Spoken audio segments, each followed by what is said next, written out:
So what is humor? In Blah, definition, blah, humor is a comic, blah, absurd, blah. or incongruous quality causing amusement and blah blah blah. To put it plainly, humor is the thing that makes us smile. It is the thing that makes people feel really good and keeps the spirits high. It is the twisted idea that causes an emotional chuckle.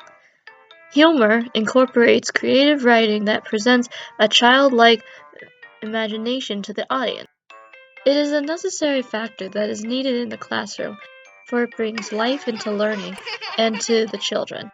The main thing that someone like you should get out of this is that humor is key to a classroom. So let's get down to it. Hold up. Get out of here.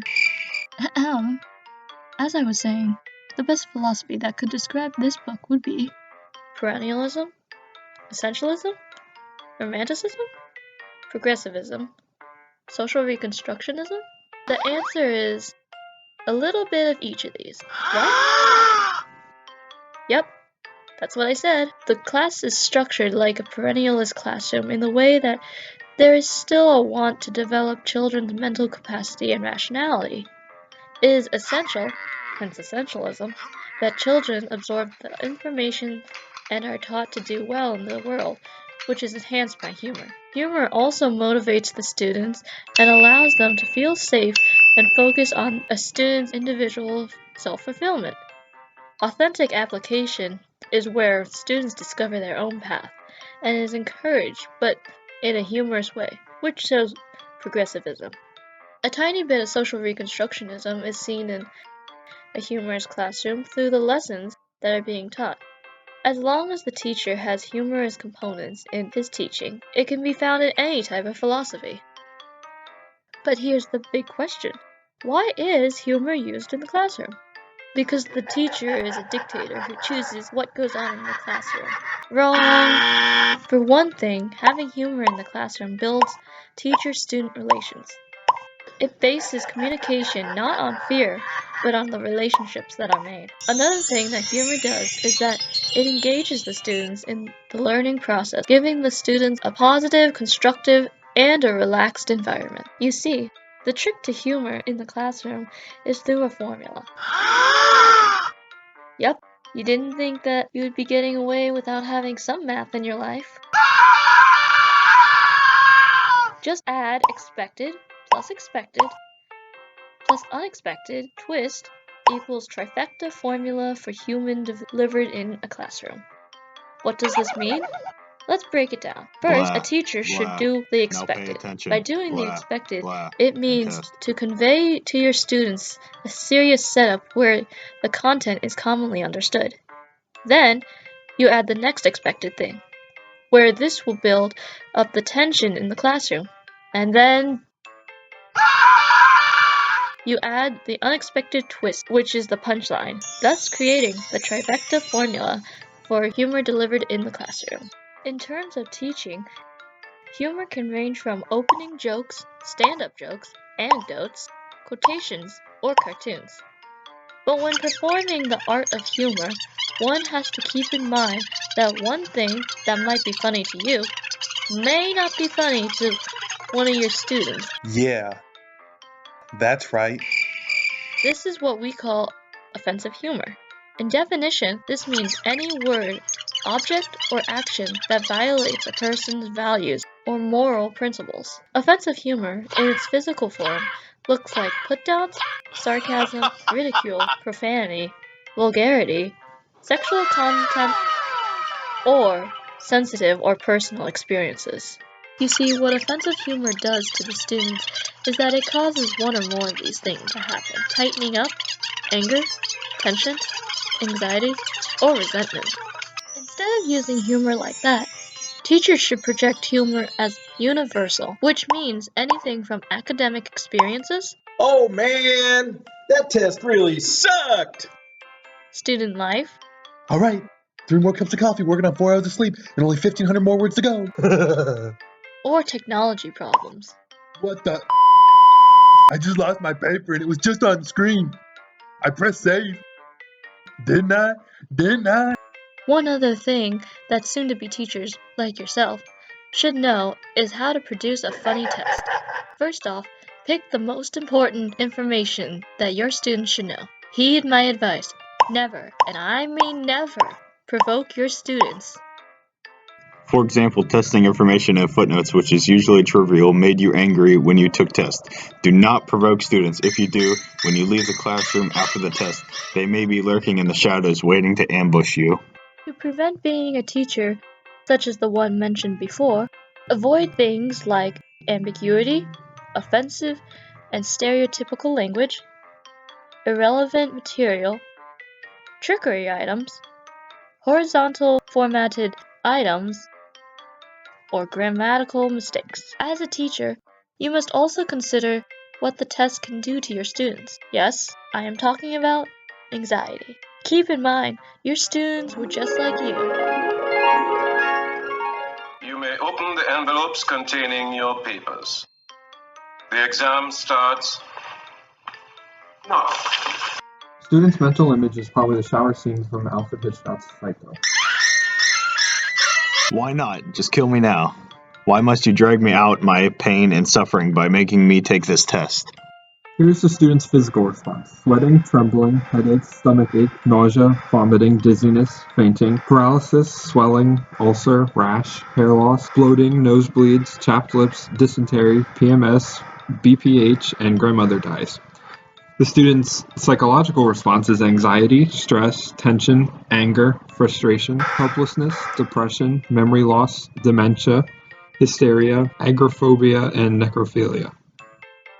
Alright, so now that you know a little something, you're probably going to reverse this whole presentation and start interrogating me with a bright light, asking me questions like the studious student that you are. Things like, what's your take on the author's message? What do you agree or disagree with?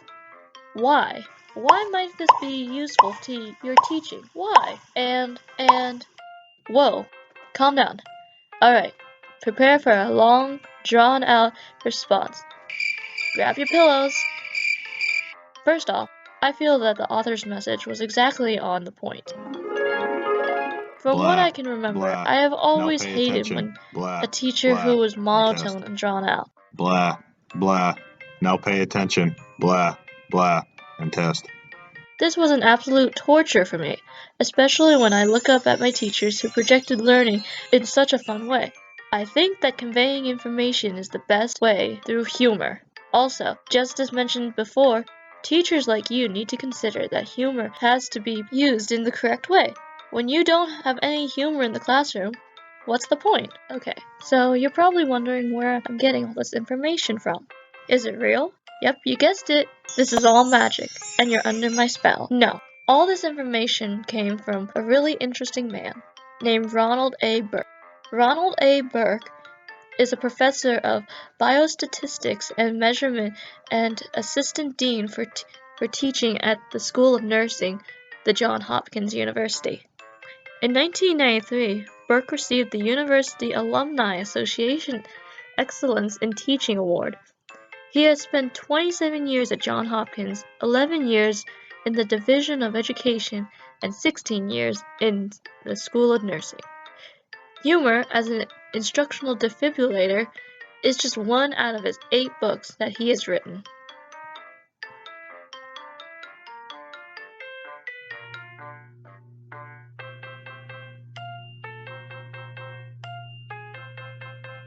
One thing to keep in mind as you assume the teaching position is the teacher is a performer. That means that you have to think about all the different people who are in your audience.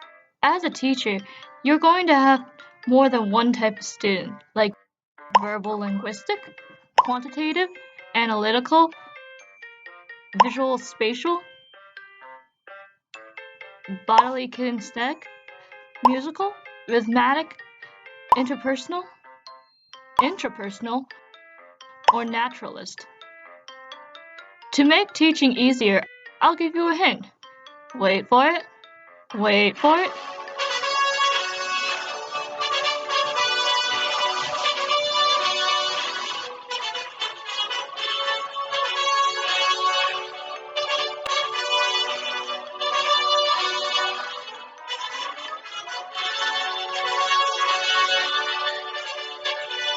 Use music.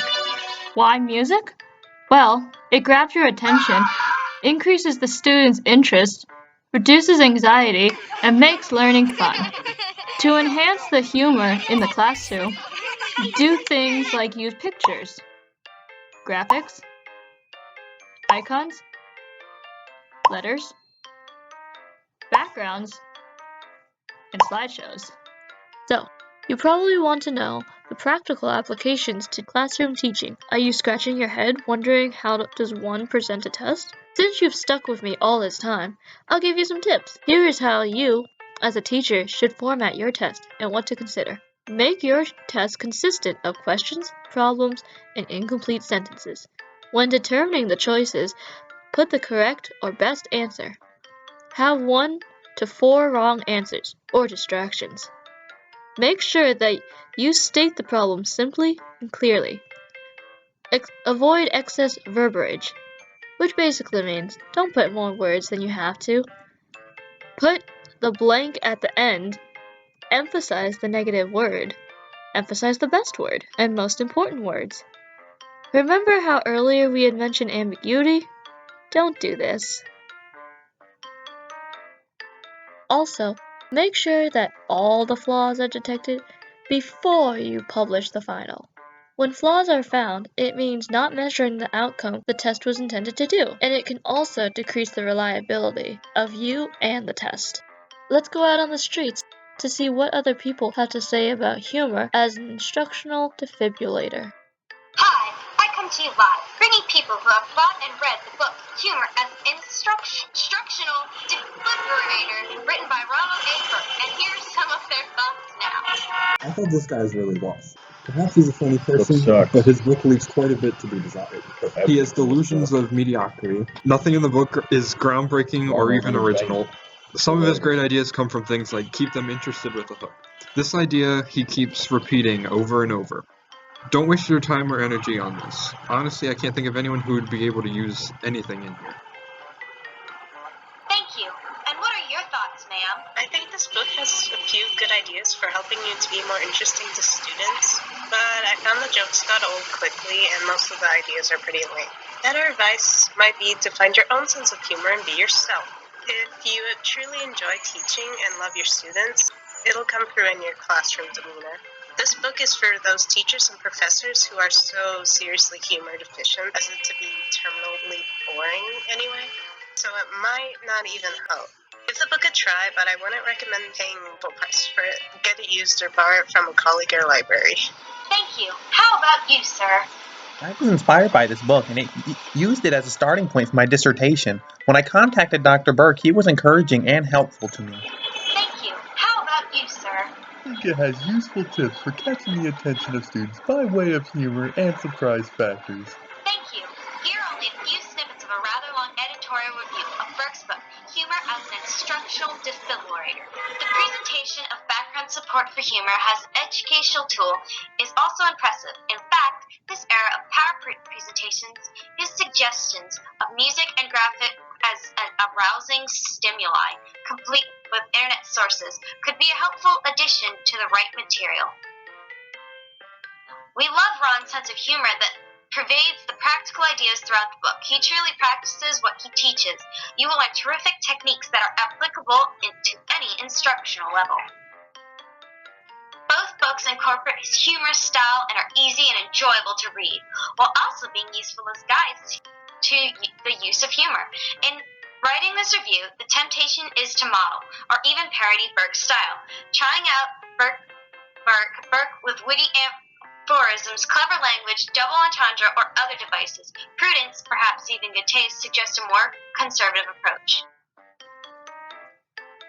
These books are not for everyone.